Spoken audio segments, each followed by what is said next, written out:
அனைவருக்கும் வணக்கம். மீண்டும் ஒரு ஜென் ஜோன் பதிவில் உங்களை எல்லாம் சந்திக்கிறதுல மிக்க மகிழ்ச்சி. இன்னைக்கு நம்ம என்ன பார்க்க போறோம்னு பார்த்தீங்கன்னா, ஆல்ரெடி நம்ம ஹோப் நோக் நோல மணியை பத்தி நம்ம பார்த்துருந்தோம். இப்போ வந்து ஹோப் நோக் நோ வந்து இப்போ ரிலேஷன்ஷிப் நமக்கு வேணும்னா எப்படி பண்ணணும் அப்படின்னு பார்க்கலாம். ரிலேஷன்ஷிப் அப்படின்னு சொல்றப்போ நமக்கு என்ன ரிலேஷன்ஷிப்பா வேணா இருக்கலாம். எனக்கு இப்போ கல்யாணம் ஆகாம இருக்கலாம், இல்ல வந்து எனக்கு கல்யாணம் ஆயிடுச்சு, எனக்கு குழந்தை இல்லை அப்படின்னு நினைக்கலாம். இல்ல வந்து நீங்க என்ன சொல்லலாம்னா, உங்க அப்பா அம்மா கூட ஏதாவது ஒரு பிரச்சனையா இருக்கலாம், இல்ல கணவன் மனைவிக்குள்ள ஏதாவது ஒரு பிரச்சனையா இருக்கலாம், இல்ல நண்பர்களுக்குள்ள ஏதாவது பிரச்சனையா இருக்கலாம். என்ன பிரச்சனையா இருந்தாலும் இந்த ஹோப் நோக் நோ வந்து நம்ம யூஸ் பண்ண முடியும். ஹோப் நோக் யூஸ் பண்ணி நீங்க அந்த ரிலேஷன்ஷிப்ல இருக்கிற ப்ராப்ளம் எல்லாத்தையுமே சால்வ் பண்ண முடியும். ஏன் அப்படின்னு பாத்தீங்கன்னா, ஹோப் நோக் நோவே வந்து பாத்தீங்கன்னா உங்களோட நெகட்டிவிட்டி, உங்க வாழ்க்கையில இருக்கிற நெகட்டிவிட்டி எல்லாம் வெளியேற்றதுக்கான ஒரு டெக்னிக் தான் வந்து ஹோப் நோக் நோ.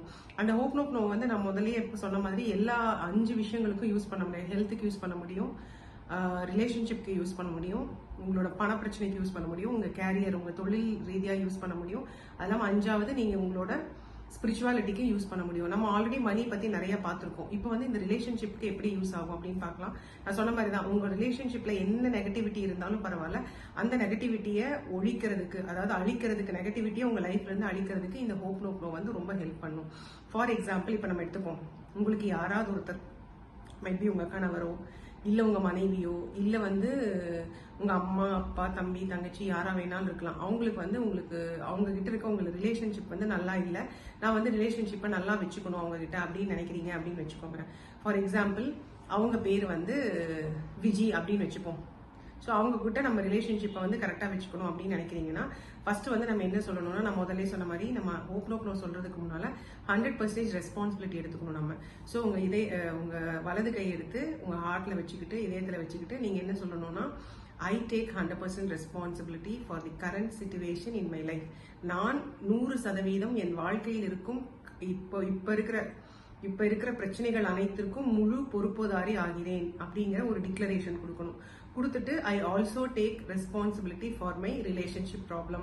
நான் எனக்குள்ள இருக்கிற இந்த உறவுகள்ல இருக்கிற பிரச்சனைகள் அனைத்திற்கும் நான் முழு பொறுப்பை ஏற்றுக்கொள்கிறேன், 100% பொறுப்பேற்றுக் கொள்கிறேன் அப்படின்னு சொல்லணும். இதை சொல்லிட்டு உங்களை ஹோப் நோக் நோ சொல்லலாம். ஹோப் நோக் நோல இந்த 4 வரி உங்களுக்கு எல்லாத்துக்குமே தெரியும் இல்லையா? I'm sorry, please forgive me, I thank you, I love you. இந்த 4 வரி தான் ஹோப் நோக் நோ. இந்த 4 வரியில முதல் வரி சொல்றப்ப நீங்க என்ன பண்ணணும்னா, ஐ எம் சாரி அப்படின்னு சொல்லிட்டு, என்னோட, அதாவது விஜி அப்படின்னு ஒருத்தர்கிட்ட உங்களுக்கு பிரச்சனை இருக்குன்னா, I am sorry Viji, please forgive me Viji, thank you Viji, I love you Viji. இந்த 4 விஷயத்த சொல்லணும் நீங்க. ஸோ இப்போ எப்படி சொல்லணும்னா, ஃபர்ஸ்ட் 100% ரெஸ்பான்சிபிலிட்டி எடுத்துக்கணும். ரெஸ்பான்சிபிலிட்டி எடுத்து முடிச்சுட்டு, I am sorry Viji, please forgive me Viji, I thank you Viji, I love you Viji. இதை வந்து 108 தடவை சொல்லணும். 108 தடவை சொல்லிட்டே இருக்கீங்கன்னா, இப்போ காலையில் ஒரு தடவை, மத்தியானம் ஒரு தடவை, சாயங்காலம் ஒரு தடவை, 3 தடவை நீங்க இந்த மாதிரி சொல்லலாம். 3 தடவை இப்படி சொல்லிட்டே, அதாவது 3 தடவையும் 108 தடவை சொல்றப்ப ரொம்ப சீக்கிரத்திலேயே உங்களுக்கும் அவங்களுக்கும் இருக்கிற ரிலேஷன்ஷிப் ப்ராப்ளம் எல்லாம் சரியாகி நீங்க அவங்களோட ஆனந்தமா இருப்பீங்க. நீங்க அதை பண்றப்போ நீங்க வந்து அவங்களோட சண்டை போட்டுட்டு இருக்கிற மாதிரி நினைக்காம, அவங்களுக்கும் உங்களுக்கு இருக்கிற சண்டை முடிஞ்சு போய் நீங்க ஆனந்தமா இருக்கிறீங்க அப்படின்னு சொல்றீங்க.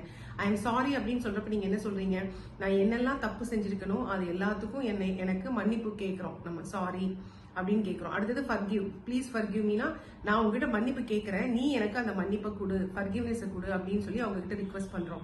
3வது என்ன பண்றோம், நான் தேங்க்யூ, நான் என்னதான் உனக்கு தப்பு பண்ணியிருந்தாலும் நிறைய விஷயங்கள்ல நீ எனக்கு நல்லது பண்ணியிருக்க, அதனால நான் உனக்கு நன்றி சொல்றேன் அப்படிங்கிற ஒரு நன்றியை சொல்லணும்.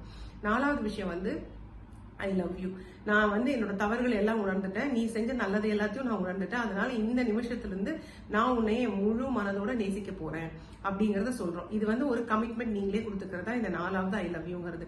ஸோ இந்த 4 இதையும் இப்படி சொல்லலாம். I am sorry Viji, please forgive me Viji, thank you Viji, I love you Viji. நான் இந்த இடத்துல விஜிங்கிற பேர் எடுத்துக்கிறேன். உங்களுக்கு வந்து யாருகிட்ட இருக்கிற ரிலேஷன்ஷிப் ப்ராப்ளம் நினைக்கிறீங்களோ அவங்க பேர் எடுத்துட்டு இந்த ஹோப் நோக் நோவை நீங்க செய்யலாம். செஞ்சு பார்த்துட்டு இது உங்களுக்கு எப்படி இருக்கு அப்படிங்கறத சொல்லுங்க. இந்த சேனலை சப்ஸ்கிரைப் பண்ணுங்க, நிறைய பேருக்கு இதை ஃபார்வர்ட் பண்ணுங்க. இந்த பதிவை பார்த்ததுக்கு மிக்க நன்றி.